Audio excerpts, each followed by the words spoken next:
বুড়িরহাট ২-এর জমদুয়ার এলাকার অবৈধ গাঁজা সহ দুই যুবতী গ্রেপ্তার। সাহেবগঞ্জ থানার পুলিশ বুড়িরহাট জমদুয়ার এলাকায় অবৈধ গাঁজা সহ দুই যুবতীকে গ্রেপ্তার করে। শনিবার সকাল 11:45 গোপন সূত্রের ভিত্তিতে পুলিশ একটি বিশেষ অভিযান চালায়। অভিযানের সময় পুলিশ লক্ষ্য করে একটি টোটোয় করে দুই যুবতী পিঠে ব্যাগ নিয়ে যাচ্ছিল। সন্দেহভাজন ওই টোটোটি আটক করে তল্লাশি চালানো হলে যুবতীদের ব্যাগ থেকে অবৈধ গাঁজা উদ্ধার করা হয়। এরপর তাদের গ্রেপ্তার করে পুলিশ। পুলিশ সূত্রে জানা গেছে, গ্রেপ্তারকৃত দুই যুবতীর বাড়ি ক্যানিং এলাকায়।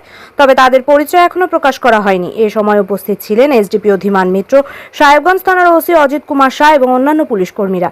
এই ঘটনায় এলাকায় চাঞ্চল্য ছড়িয়ে পড়েছে। গ্রেপ্তারকৃত যুবতীদের বিরুদ্ধে সংশ্লিষ্ট আইনে ব্যবস্থা নেওয়া হচ্ছে বলে পুলিশ জানিয়েছে। কি বলবেন?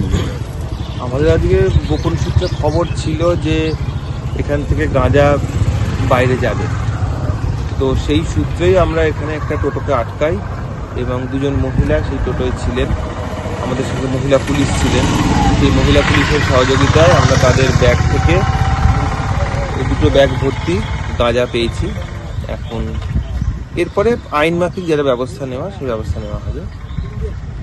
স্যার, এরপরে কি আপনাদের এই অভিযান জারি থাকবে? আমাদের অভিযান তো দীর্ঘদিন ধরেই জারি আছে এবং যেটা জানা যাচ্ছে সেটা হচ্ছে এনাদের দুজনেরই বাড়ি দক্ষিণ 24 পরগনার ক্যানিংয়ে। সুতরাং শুধু দক্ষিণ 24 পরগনা থেকে ওনারা এখানে এসেছেন। সুতরাং এর ভেতরে কী লিঙ্ক আছে না আছে বা এখানে কার সঙ্গে যোগাযোগ করে ওরা এনেছেন, সেই ব্যাপারে আমাদের তদন্ততে চলছে। স্যার, কত কিলো উদ্ধার হয়েছে? মাপা হচ্ছে।